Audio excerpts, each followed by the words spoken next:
Vice President Harris yesterday leaned into the comments from former Trump Chief of Staff John Kelly, the retired general, as we told you yesterday, telling the New York Times the former president repeatedly praised Adolf Hitler. Think about that for a moment. And that he meets the definition of a fascist. The vice president addressed those remarks first outside the Naval Observatory in Washington, and then last night during that town hall in Pennsylvania on CNN. Donald Trump is increasingly unhinged and unstable. And in a second term, people like John Kelly would not be there to be the guardrails against his propensities and his actions.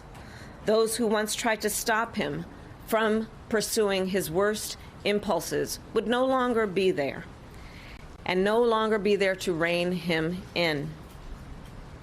So the bottom line is this. We know what Donald Trump wants. He wants unchecked power. The question in 13 days will be, what do the American people want? Thank you. Do you think Donald Trump is a fascist? Yes, I do. Yes, I do. And I also believe that the people who know him best on this subject should be trusted. Again, look at their careers. These are not people, with the exception, I think, of only Mike Pence. These were not politicians. These are career people who have served in the highest roles in national security, who have served as generals in our military, who are highly respected. Talking about the person who would be commander-in-chief, not to mention what we know and what they've told us about how he talks about the military, servicemen and women, referring to them as suckers and losers. How he demeans people who have taken an oath to sacrifice their life for our country. Claire, Vice President Harris saying last night and repeatedly before, don't take my word for it. Take it from the people who worked alongside him, people who were nonpartisan, or in the case of some of them, were partisan, ran with him and worked with him and saw the way he behaved and the way he talked about the military and talked about the American people. Is that an effective argument for her? Yeah, I think it is. And especially when you look at who John Kelly is and his career, a four-star general, a man who lost his son in combat in Afghanistan. I know John Kelly. I know him pretty well. I worked with him when I was ranking member on Homeland Security. This is not a man who lies.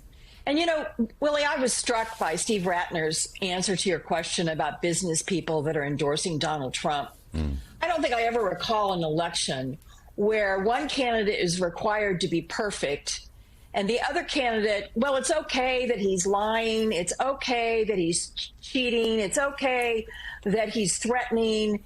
It's okay that he says things that are outrageous because, you know, we don't think he really means it. So essentially, these smart business people who have endorsed Trump are saying, we're voting for him because we don't believe him. And meanwhile, he is appealing to a mass of people who believe every word he says and are convinced that somehow all of his lies are true, that he's some kind of savior for them. And he doesn't even like them. I think Kamala Harris's comment last night in the town hall that Jim Messina stressed in your earlier segment, you know, he has an enemies list. She has a to-do list. She is looking out at you. He is looking in the mirror. She sees you. He only sees himself. I do think that's a really strong argument. And I've had enough of anybody who writes words saying somehow she's not doing it well enough when you've got that kind of train wreck on the other side. You know, Mike Barnicle, I was really taken. I didn't think people would have the nerve to do it, but how naive am I, right? But how sleazy is it that you have Donald Trump, you have Republican members of Congress, you have Trump talking heads, you have former journalists with newsletters that are going around and questioning the honor and the integrity of John Kelly. Yeah. Oh, my God. Yeah, that's John Kelly grew up in Oak Square, Brighton. His uncle Leo fought on Okinawa alongside a close friend of mine, came to be a close friend of mine, former Treasury Secretary in Massachusetts, Bob Crane. John Kelly tried to emulate Leo from the time he was about 10 years of age. John Kelly is nothing less than fully honorable, 24 hours a day, 7 days a week. John Kelly lost his youngest son, Bobby, in Afghanistan. John Kelly, 3 days after Bobby was killed in Afghanistan, because he had made a commitment to speak to a group of Marines, showed up, spoke to them, and showed a film clip of what it means to have courage, honor, pride in the work you do. It was a clip of 2 young Marines stationed at a guard post. And the guard post was, you could see the truck driven by guerrillas coming toward the guard post. And this was in Afghanistan. And they stood there. They stood and did their duty. They died that day. And he gave a speech about honor, courage, character, and being an American citizen and being a United States Marine Corps member. John Kelly is the only person in this debate who has honor, who has courage, who has truth, because that's the way he has lived his entire life. And for anyone to be questioning his integrity is totally obscene. And Mark McKinnon and Eddie, Mark, I'll start with you. You've been traveling around, taking a look what's going on. What's breaking through? What's not?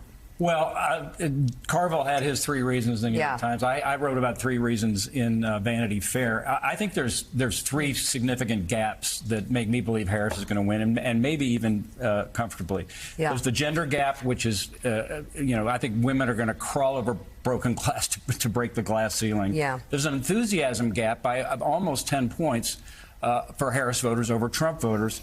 And there's a favorability gap. What's really surprising is that she's gone through this whole election. She's above water. There's more people that have a favorable opinion of her than an unfavorable opinion, which is unheard of in a presidential election. Trump, meanwhile, is minus about 20.